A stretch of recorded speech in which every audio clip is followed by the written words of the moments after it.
In this video, what I wanted to do is just to kind of go over what are those next steps to balancing redox reactions if they're occurring in a basic solution versus in an acidic solution using that half reaction method. And so the work that you're seeing already done here is the exact same process that you would do if you were balancing this out in an acidic solution, which is what I would encourage you guys to do. So kind of work through the problem the exact same way you would if you were working with an acid. And then at the very end, we're going to finalize our answer. So let's just go back here and just double check process really quick. So we started off with O2 and then we had H2O2. So our oxygens actually ended up being balanced right off the bat. What we ended up doing was we looked at, there's hydrogen on one side, but it was missing from the reactant side. So we can go ahead and just put in hydrogen ions there. And then we balanced out the charge by putting in the 2 electrons. In the other equation, this one should be starting to look pretty familiar to you because we have actually balanced this one out quite a few times already. This was the answer that we ended up getting when we balanced out chromium to the dichromate polyatomic. When we look at the electrons, this equation here had 6 and this equation had 2. So essentially we are going to just multiply that hydrogen peroxide. We were going to multiply everything in there by 3. And then we just kind of worked it out and finalized our answer. So this is kind of where we're going to pick up on the tutorial portion of this. So with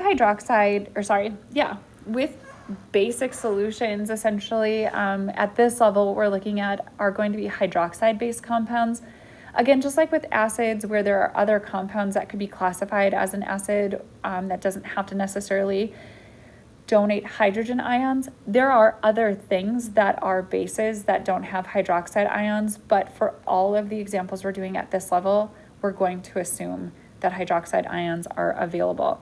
And essentially, if you have something that's a basic compound, or a basic solution, it will have more hydroxide ions than it will have the hydrogen ions in terms of concentration. And so we're going to actually take a look at those hydroxide ions and we're going to figure out how many of them we need by adding them to the hydrogen ions that already exist in the equation we just finalized. So we're making the assumption that the hydroxide ions are there and they're in abundance. And if they're there, they would actually, if you add them to, oh, sorry, that's a minus. That was a big oof. They would actually come together with those hydrogen ions to form water because H positive plus OH minus would form H2O. And so they actually would form 8 waters. Now, one little bit of a problem with this is we can't just add hydroxide ions to the reactant side or to the product side of the equation because it will automatically cause imbalance in the hydrogen and oxygens on the opposite side of the equation. So to account for that, what we end up doing is we just add in the same number of hydroxides to both sides. So we're just going to go ahead and put 8 OH minus, and that will be aqueous. I'm going to stick the aqueous symbol on that. So we're adding that over there. And then the other thing we want to be mindful of is, so it's almost like this is gone because it's replaced with this 8 waters right here.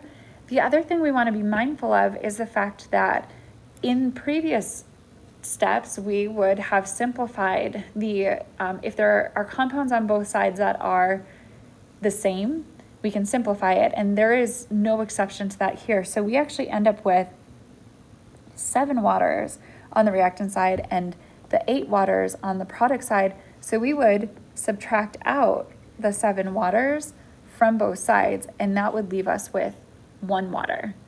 So I'm going to go ahead and finalize this answer by making it a little bit cleaner. Go ahead and slide that over.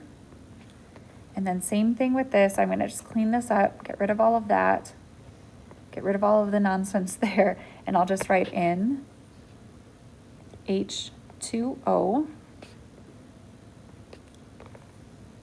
And we could go back through and double check the charge. It's, you know, not a bad idea to do that just to make sure that the steps we just ran didn't mess anything up.